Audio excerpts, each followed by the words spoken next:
میگم اگه اخلاق قرار رعایت بشه خب تو هم باید رعایت کنی. اگه احترامی قراره گذاشته بشه تو هم باید بذاری.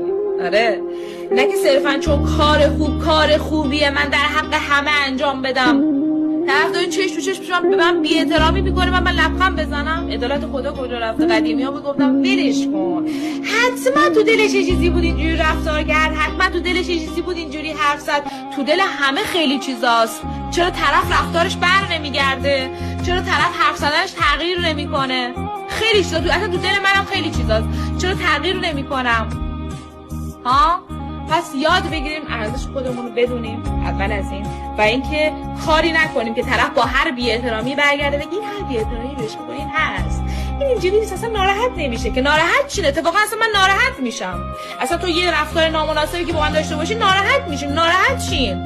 چرا دارن عادت میکنم به ناراحت نشدن ما؟ میگم چرا من باید مراقب رفتارم باشم و تو نباشی؟ مگه من چیم کمتر از توئه؟